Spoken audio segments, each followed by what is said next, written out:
thought, oh, there's something. Okay, we're sitting here with Catherine. Catherine, can you tell us a little bit about yourself and where you're from?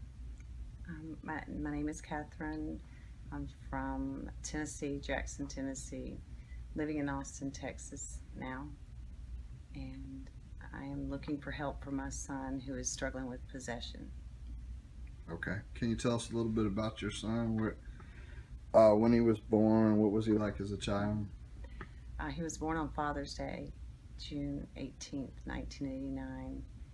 And he, I can't do this. I cannot do this. I feel like I'm exploiting him. Somewhere over there, I'm not conscious of myself. I feel like I can tell you the story well. So, were you not conscious? When he was 3 years old, he saw an angel. And this was Well, amazing. hold on. They got us do this on camera. He came running in our bedroom and he told me he got out of the bed. Let me try to hide this from you. Okay. You want me back here a little ways, but I'm not going to be able to do it Okay. Why? because it's too far away. No, it doesn't have to be right in my face. Because, see, I'm not being natural now.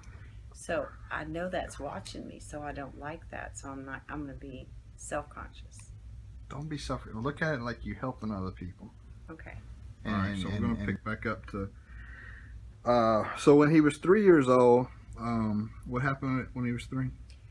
When Seth was 3 years old, he came running in our bedroom, and we've lived in several houses that I believe were haunted, and I believe something attached to him. But when he was 3 years old, he came running in our bedroom very early in the morning and said, "Mommy, Mommy, Daddy, I saw an angel." And he said, I got out of my bed and I was putting on my house shoes and I looked and I saw these big, huge, tan feet. And so as we asked him more questions, he said, and his head touched the ceiling and he was smiling at me and he said he had a harp in one hand and a sword in the other. And he said, I will be with you till the end of the age. And he was so happy. So Seth has always been a very sensitive, spiritual child. And when he was 6 years old, he was bitten by a bat. A bat had gotten into the ductwork of our home, and we were living in Colonial Williamsburg at the time. And Colonial Williamsburg, where? Virginia? mm-hmm, Okay. in Virginia. And the house was very odd as well. In the fall, it would be right on October 31st. A drove of vultures would roost and live in the woods right behind our house. A drove of vultures would roost and live in the woods right behind our house. And they would leave exactly on Easter. But at any rate, um, this bat flew into Seth's bedroom and he was laying on the floor and had made a pallet on the floor, and it had gotten in his room and bit him on the back. And his father pulled him out of the room and shut the door. And it took animal control a week to locate and find that bat. It was so well hidden. But we had taken him to the doctor and they had given him rabies shots.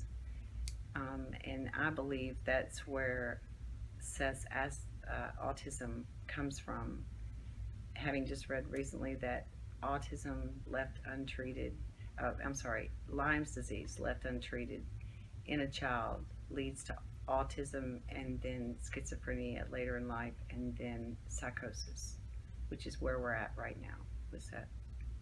And let me just say that the whole reason that that the World Paranormal Research Society is taking on this case is because we find it very important to distinguish between what's mental illness and what's demonic possession. And so we're trying to really help your son and help him get cured. Mm-hmm. So tell us more about your son.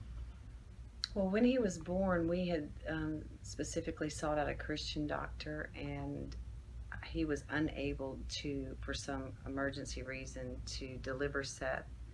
And another doctor walked in the room, and I knew that he was homosexual right off the bat, and I cringed. My spirit just cringed because I had the feeling that he was fresh out of his sin.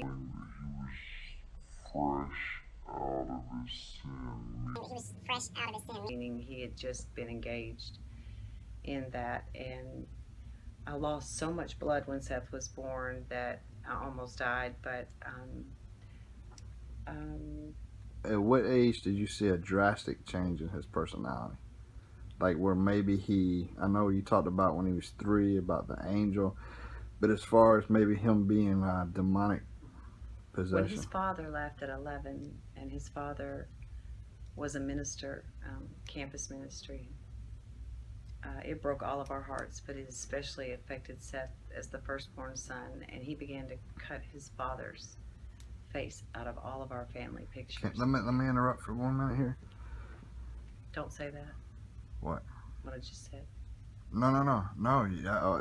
What I want to say is something I've learned in my research, is that ministers, whenever ministers sin, their family is affected drastically. Mm-hmm. And this is something that has been proven over and over again through all the paranormal research that we've been able to gather. And your son's father was a minister, Mm-hmm. and you're talking about when he left. You're talking about when y'all separated, right? When he left, When as we far were as divorced, when y'all got divorced. Okay. Mm-hmm. And so that's when your son started to change. His heart was broken, and he was daddy's boy. He was more his daddy's boy than mommy's boy, right? And yeah, he started acting out in school, getting in trouble, refusing to go to school. I lost several jobs over the years just because of his refusal to go to school, and he wound up dropping out when he was like 16. Okay. So, has he showed any acts of violence towards you? I want to tell you about this house, if I can. Yeah, go One ahead. that we lived in when he got bit by that bat. Okay. We went on a trip to, I forget where, but we came in very late at night, drove back late at night, and there were flies. It was dead of winter, horse flies, all in the downstairs, but especially in the den, all on this sliding glass door and on the curtain. And we could not figure out how those flies had gotten in the house, right? And we spent the next couple of hours killing all those flies, but there were like several demonic manifestations in that house. And this was in Williamsburg? Colonial Williamsburg, yeah. Okay. But anyway, at any rate, what else are you gonna ask me? I was going to ask you about because when demons possess people, they usually do it in order to cause hurt and pain, either towards others or towards themselves. So, at what age did he show any signs of violence? He's really a kind, loving soul. He's been traumatized over and over just by certain situations. He started getting in fights in school, and he started having trouble with being bullied for the most part and getting in fights. And he got in a fight with a sheriff's son at school that was bullying him, and he got suspended from school for that. And then it just was one thing after another after that. Okay. No major crime, or he has a pretty clean record. It's more towards himself, destructive towards himself. He started cutting himself when I knew he was possessed. I knew he was troubled as a child. How did you know he was possessed? Because I could see it in his face and hear it in his By how? different personality, a different. Earlier you were talking about his face like flaming up. Yeah. Well, when those spirits are present, his face changes like almost like 1,000 different facial expressions that are not original to his personality, and also voices coming out of him that are not his voice as well. Okay, voices. What does these voices say? There are different names that come out of him. One in particular that when his face is, see, I'm not being natural. I just can't do this. It's okay. I And really can't. it's I don't think I can do it. you can do it. You're doing it already. Because You're when 10 minutes. You're 11 minutes into it, so you're good. I mean, you're doing really well. I hate that thing. What the name? No, just The So camera? after we Yes. divorced, we were having all kinds of family problems. My children were acting out, and so we went to family counseling, and they diagnosed Seth as ADHD and put him on not Ritalin but Concerta, and he wouldn't continue on it. He refused to take it, but And it's a shame that parents are so quick to agree with doctors and just pop pills in their kids' mouths. The doctors, you gotta listen to your doctor, for the safety of your child. But these doctors are just like, I know back in in my time, I don't even think there was Ritalin when I was a kid. yeah. So Mhm. yeah, it's kind of crazy. But go ahead. I'm sorry. I'm just trying to recap over his life. Him running around the van is one story that you told earlier. Well, when I knew that he was possessed, it was the most terrifying thing. We were living in a house, like in a historic district in Phoenix, Arizona, and what is strange is this one house that we lived in, the Van Sitteret house in Phoenix. Its architecture is very asymmetrical, and he was a very good friend of, what is his name? The architect, the famous architect from Phoenix. We probably can't use his name in this anyway. We can't. I don't think so. Well, he was a Freemason, and I believe it involved in the cult. Anyway, in this house, it was on Wilder Avenue. I'll show you a picture of it later. There was a lot of manifestations in this house, but when we moved to the house in Sunny Slope, the smell Sunny followed Slope, Virginia, Arizona. Arizona. Okay, Sunny Slope, Arizona. This very distinct foul sulfuric smell followed us from the house on Wilder in Phoenix to the house on Vogel. And we smelled it when we left that house on Wilder, and then when we got to the new house, all of us said, "You smell that same smell?" Yeah. And whatever was in that house followed us, I know, to this house. So And you're saying it smelled like sulfur, and for those people out there that have been following, paranormal, the sulfur's linked to demonic activity, and so and we do get that from the Bible. I don't remember which book right now, but yeah, it's mentioned in the Bible. But go ahead. I'm sorry. So from that point, all these demonic manifestations started happening in this house. Cold spots, heat, doors slamming, deadbolts turning, doors opening and no one being on the other side, stomping on this. Sounded like someone on the roof just stomping and stomping and stomping. Cabinets just opening and shutting.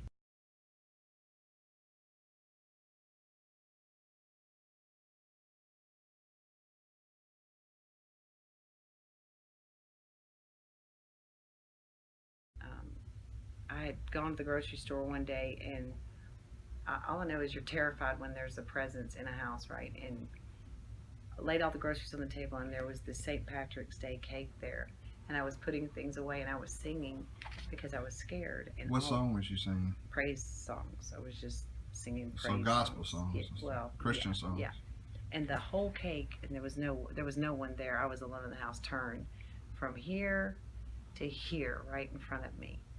And so things were happening day by day in this house. All the the electronics, like we bought like 4 cell phones within 2 weeks, and were breaking. Like the cell phones were breaking, the stereo. But we were praying. We got on our faces and started praying. And we had this little plaque on the refrigerator that said, "Family is a circle of love." And all of a sudden that thing just flew across the room while we were praying. And so at that time, that's when I believe Seth was possessed at that time. And one day, while he Now, let me stop you. Do you think that Seth made it fly across the room, or do you think something else made it fly across the room? at the time, Seth was not in that house. Oh, okay. Seth has had something attached to him his whole life. It's been trying to break in, and the way I look at it, it's like our bodies are like a house, Okay. and demons are bullies, and they're not fair, but Right. they have to have legal rights, right? But they traumatize a person over Yeah. and over and over until they finally accomplish the possession. So, what I believe is they were out here Uh-huh. traumatizing him for years, and then finally broke in and took over. And one of the things you mentioned earlier was that they mentioned their names, and there's one name in Yes. particular that you said. And can you give the history and say that name? Yeah, well, first of all, the first really scary demonic manifestation in Seth, he was knocking on the bedroom door, and I was dressing, and he wanted me to come out, and I guess whatever he needed, he wanted it right then. He kept knocking. I said, I'll be there in a minute, I'll be there in a minute. I'm dressing, just hold on. Then all of a sudden I heard, and I knew he was standing on the other side of that door, him hiss like a snake and then roar like a lion. And I knew, because the hair on the back of my head, it terrified me so bad. There were bars on the windows. It's a historic area, so older area. And somehow I shimmied out that window. I don't know how I did it, because it was like this much room. But I was so scared, I shimmied out the window and went down the street and called a minister. And I said, help. I said, my son has a demon, for no better word. But it was so scary because it wasn't a human. I've heard lots of great animal impressions before from people. You know, this was not an impression, and it was not of this world. But at any rate, a couple of days later, Seth was sitting in our van, and he would turn the key back and listen to music that he was like, and he was listening to this Godsmack song, and he started singing, and all of a sudden I heard his voice, and I knew it was him, but I was like, that's not Seth's voice. That's coming out of Seth, but that's not Seth's voice. And the volume was so loud that the neighbors next door got scared and called the police because he was singing so loud. So I ran out in the front yard, and I saw, because his face was demonically manifested, and I said, it only takes one parent to sanctify a child. I said, he's covered in the blood. And then, possessed, Seth ran around the car, and this demon through him was singing, he's sanctified by the blood, he's sanctified by the blood, doing this right here. And I said, what is your name? Because I knew I was dealing with a demon. He said, you want to know my name? I've got plenty of names. He said, Hedomonai Sedalanore. He said, Hedomonai Sedalanore. So I looked those names up later. Hold on, wait a minute for us, real quick. Can you say it slower? Yeah. All right. He So said, what was you the name? want my name? I've got plenty of names. And this was in a different voice, right? This was not Seth's voice. Okay. And he said, Heda Monai Seda Lanore. Okay. So I looked those names up, and Heda means a vigorous battle maiden, a female warrioress. Monai means, of course, a lone one or silent. It's a masculine name, and it also means a fierce, strong man. And then Seta means the voices of the forest, an echo. In Armenian, it means a star, forest spirit. And then Lenore means God of the desert, and it means black in French. But it also means, Seta means wife of Rama, which was an Egyptian god. But many names have come out of him. One in particular is the beast out of the sea.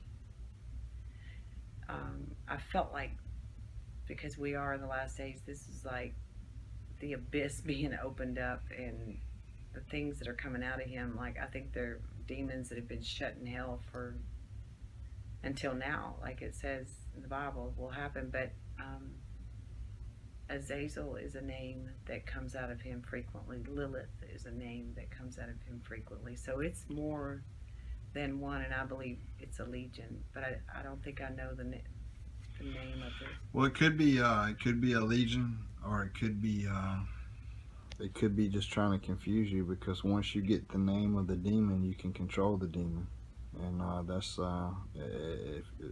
through biblical research and throughout history.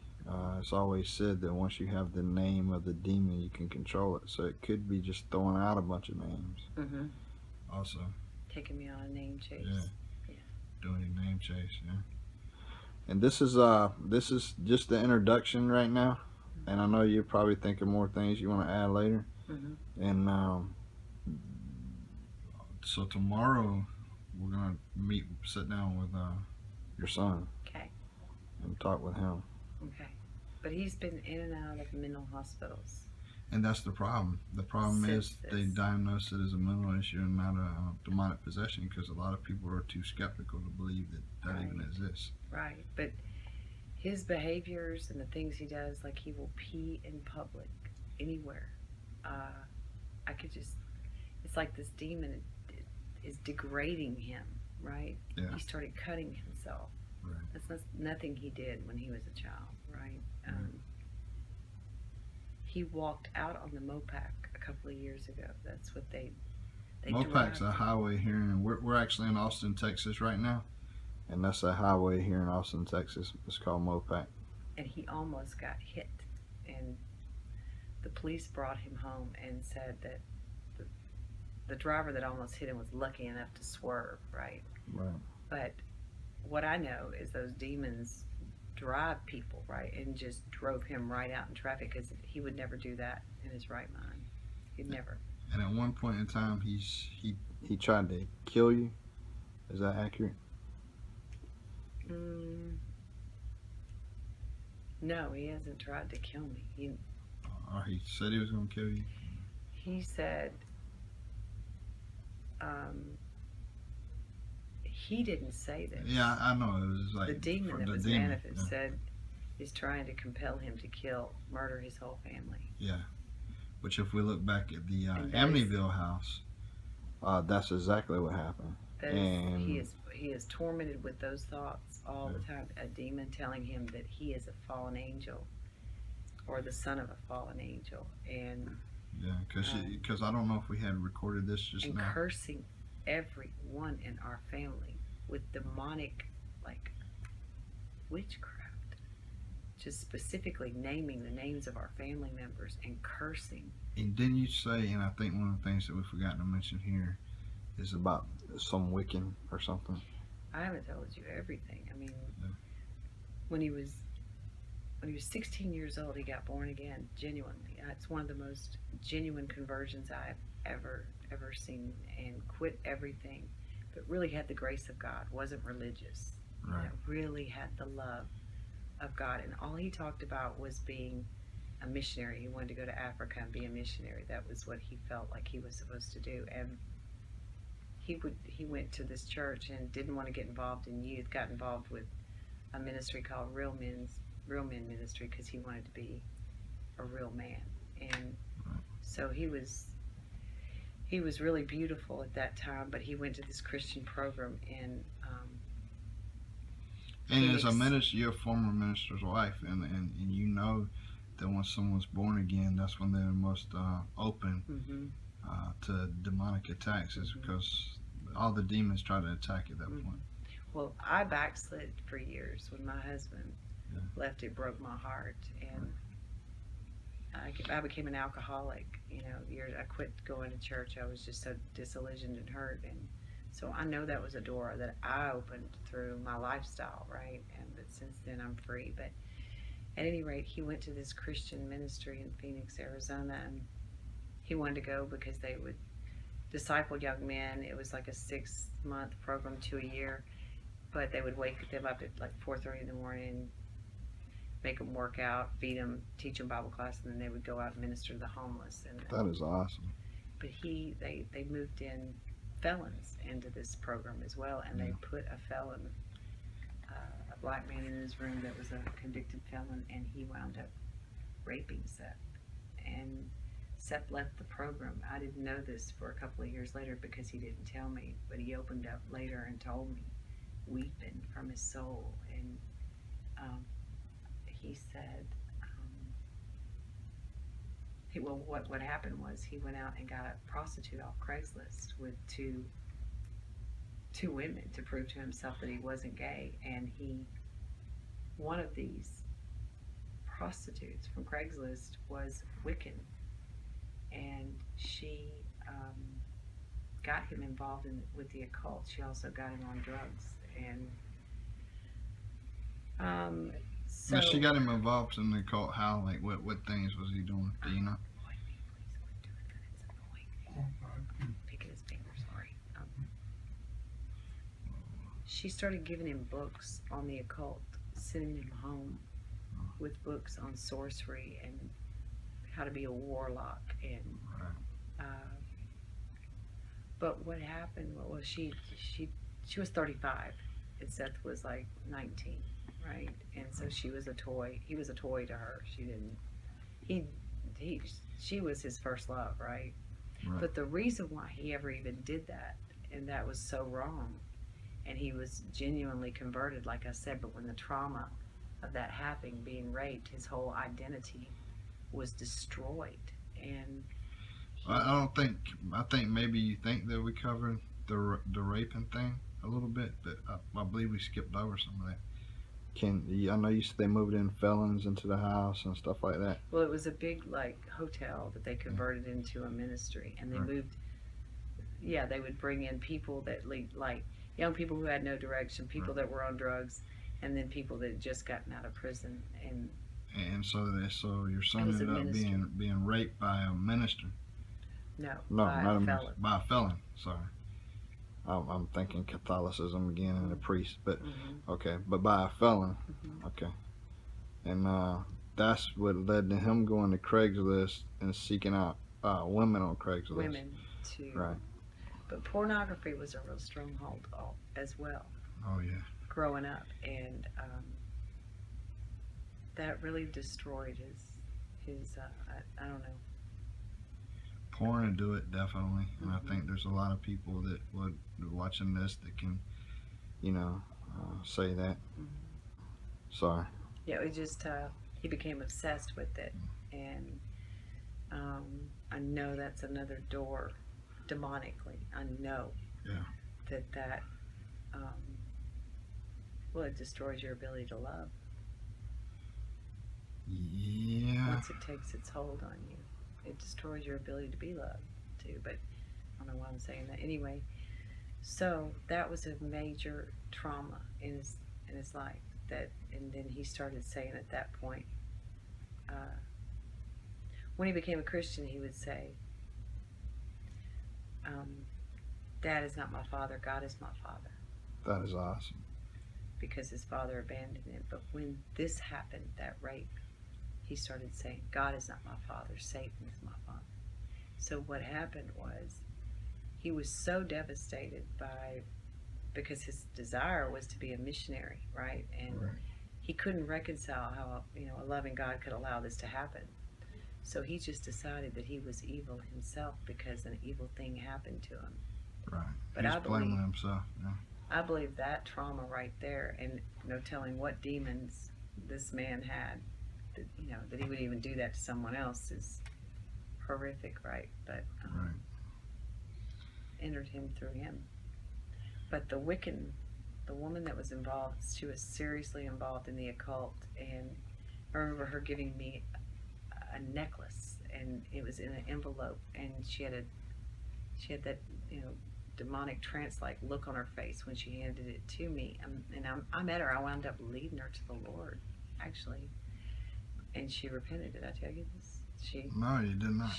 She wound up going to jail, and I prayed with her the day she started crying and telling me how her father had molested her and all of her friends, right? And I prayed that God would remove every bad person from her life that was dragging her down the wrong path. The next day she went to jail and stayed in think she went to prison. I don't know what all she was involved in. Drugs and prostitution is what it was. But anyway, she wound up giving her heart to the Lord.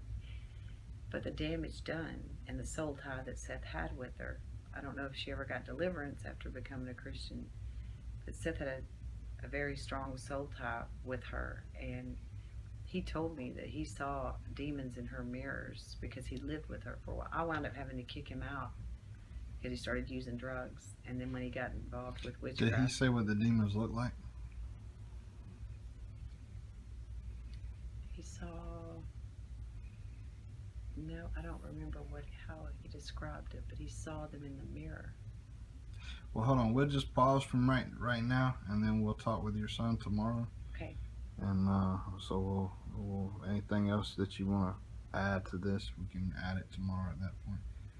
But all right, so that'll be it for right now. Okay. This concludes part 1 of our investigation of Seth.